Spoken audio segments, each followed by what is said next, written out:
1940 April 9 നേരം പുലർന്നപ്പോൾ German വിമാനങ്ങളുടെ ശബ്ദവും ടാങ്കുകളുടെ മുഴക്കവും കേട്ട് ഡെൻമാർക്ക് ഉണർന്നു. ഡെൻമാർക്കിനെയും നോർവേയും അതിൻ്റെ വടക്കൻ ഭാഗത്തെ സംരക്ഷിക്കാനും സ്വീഡിഷ് ഇംപയർ പോലുള്ള സുപ്രധാന വിഭവങ്ങളിലേക്കുള്ള പ്രവേശനം ഉറപ്പാക്കാനുമുള്ള ജർമ്മനിയുടെ പദ്ധതിയായ ഓപ്പറേഷൻ വെസേറുബങ്ങിൻ്റെ ഭാഗമായിരുന്നു ഇത്.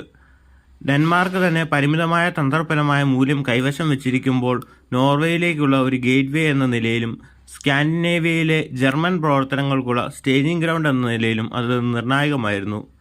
ജർമ്മൻ സൈന്യം കര, കടൽ, ആകാശം എന്നിവയിലൂടെ ഒരു ഏകോപിത ആക്രമണം നടത്തി. പാരാട്രൂപ്പർമാർ എയർഫീൽഡുകളും പാലങ്ങളും ഉൾപ്പെടെയുള്ള പ്രധാന സ്ഥലങ്ങൾക്ക് സമീപം ലാൻഡ് ചെയ്തു. അതേസമയം കരസേന ജർമ്മനിയിൽ നിന്ന് അതിർത്തി കടന്നു. ഡാനിഷ് സൈന്യം ധീരമായിരുന്നെങ്കിലും എണ്ണത്തിൽ കൂടുതലും തോക്കുകളില്ലാത്തവരുമായിരുന്നു. 6 മണിക്കൂർ നീണ്ട പോരാട്ടത്തിന് ശേഷം കോപ്പൻഹേഗൻ പോലുള്ള നഗരങ്ങളുടെ നാശം ഒഴിവാക്കാൻ ഡാനിഷ് സർക്കാർ കീഴടങ്ങി. ഡെൻമാർക്ക് അധിനിവേശം ചെയ്യപ്പെട്ടു. എന്നാൽ ഗവൺമെൻറ് ജർമ്മൻ മേൽനോട്ടത്തിൽ പ്രവർത്തിക്കാൻ അനുവദിച്ചു. ഒരു പരിധിവരെ സ്വയംഭരണാവകാശം നിലനിർത്തി.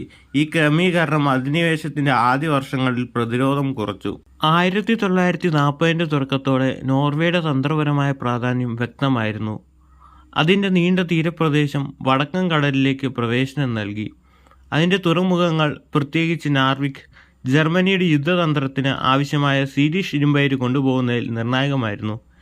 ഈ വിഭവങ്ങൾ വിച്ഛേദിക്കുന്നതിനായി സഖ്യകക്ഷികൾ നോർവേ പിടിച്ചെടുക്കുമെന്ന് ഹിറ്റ്ലർ ഭയപ്പെട്ടു. അതിനാൽ അദ്ദേഹം ആദ്യം പ്രവർത്തിക്കാൻ തീരുമാനിച്ചു. 1940 ഏപ്രിൽ 9 രാവിലെ ജർമ്മൻ സൈന്യം നോർവേയിൽ അപ്രതീക്ഷിത ആക്രമണം നടത്തി.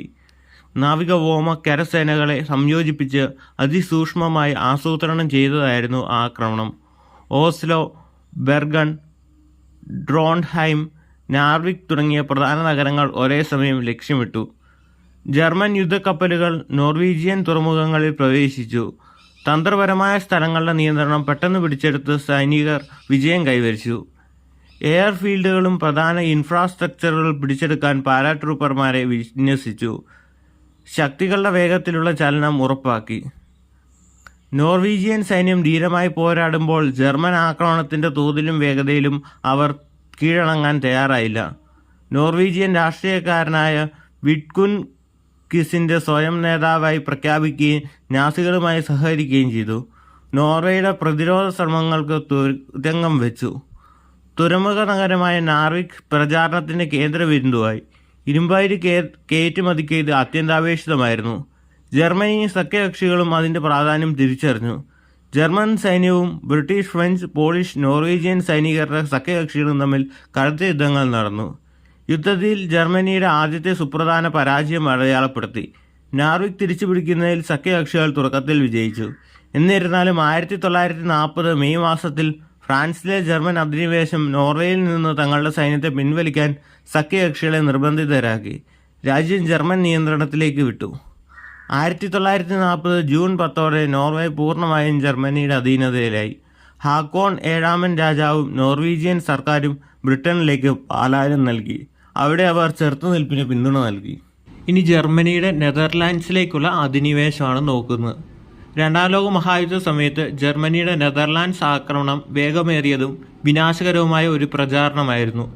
അത് 1940 മെയ് മാസത്തിൽ അരങ്ങേറി.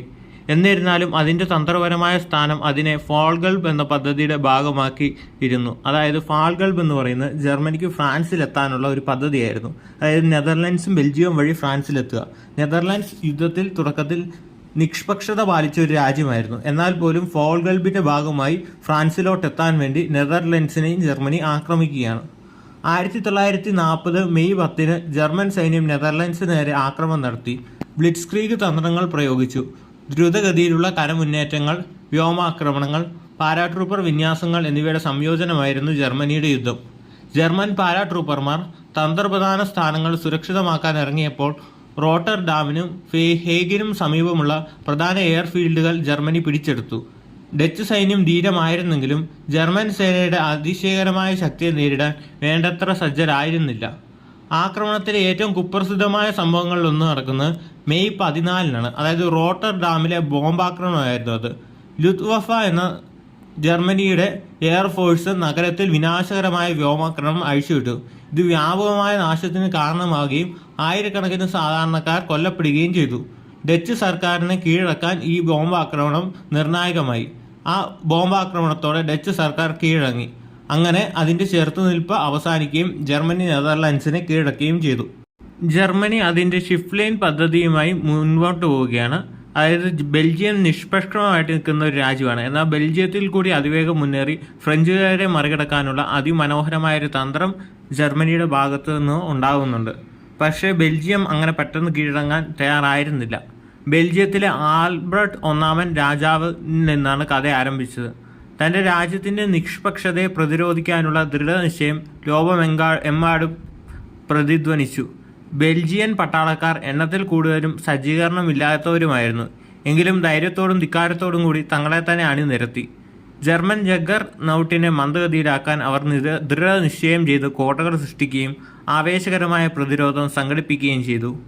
ബെൽജിയത്തിൻ്റെ പരമാധികാരം സംരക്ഷിക്കുന്നതിനായി മത്സരരംഗത്തേക്ക് ആകർഷിക്കപ്പെടുന്ന ബ്രിട്ടീഷ് പര്യവേഷണ സേനയും ഫ്രഞ്ച് സൈന്യവും ബെൽജിയത്തിന് പിന്തുണ നൽകി.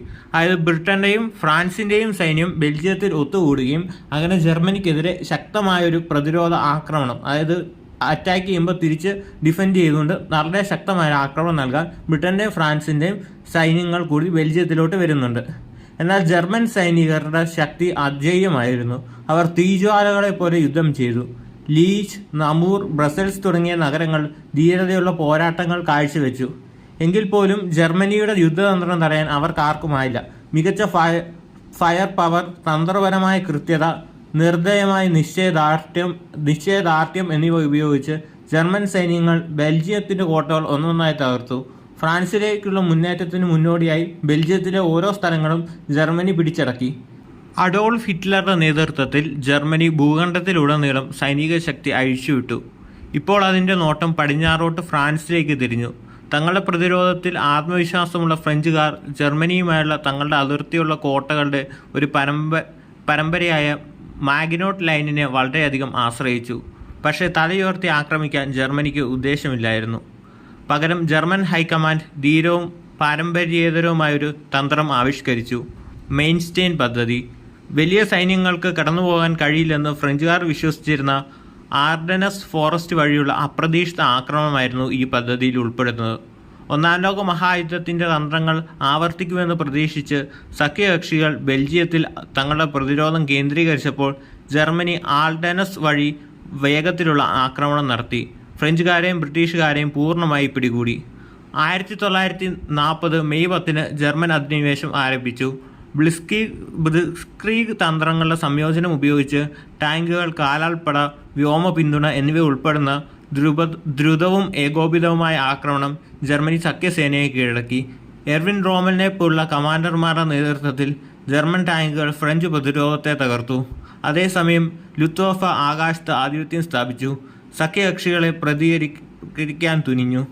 ആഴ്ചകൾക്കുള്ളിൽ ജർമ്മൻ സൈന്യം വടക്കൻ ഫ്രാൻസിലെയും ബെൽജിയത്തിലെയും സഖ്യസേനയെ വളഞ്ഞു. ഡെൻകിർക്കിലെ ബ്രിട്ടീഷ് സൈനികരെ നിരാശാജനകമായി ഒഴിപ്പിക്കാൻ നിർബന്ധിതരാക്കി. ആഭ്യന്തര വിഭജനവും ജർമ്മൻ മുന്നേറ്റത്തിൻ്റെ വേഗതയും മൂലം സ്തംഭിച്ച ഫ്രഞ്ച് സർക്കാർ ഫലപ്രദമായ പ്രതിരോധമുയർത്താൻ പാടുപെട്ടു. ജൂൺ 14 ജർമ്മൻ സൈന്യം വിജയകരമായി പാരീസിലേക്ക് മാർച്ച് ചെയ്തു. ജൂൺ 22 ഫ്രാൻസ് ഒരു യുദ്ധവിരാമത്തിൽ ഒപ്പുവെച്ചു. ഫലപ്രദമായി കീഴടങ്ങി. 6 ആഴ്ചയ്ക്കിടെ ഫ്രാൻസിൻ്റെ പതനം ലോകത്തെ ഞെട്ടിച്ചു. ജർമ്മനിയുടെ സൈനിക നവീകരണത്തിൻ്റെയും ബ്ലിസ്ക്രീഗ് തന്ത്രങ്ങളുടെയും വിനാശകരമായ ഫലപ്രാപ്തിക്ക് ഒരു തെളിവായിരുന്നു ഫ്രാൻസിൻ്റെ കീഴടങ്ങൽ. ഫ്രാൻസിനെ സംബന്ധിച്ചിടത്തോളം അതൊരു ഇരുണ്ട അധ്യായമായി അടയാളപ്പെടുത്തി. രാജ്യം ജർമ്മൻ അധിനിവേശ പ്രവേശമായും വിച്ചി ഭരണകൂടമായും വിഭജിക്കപ്പെട്ടു.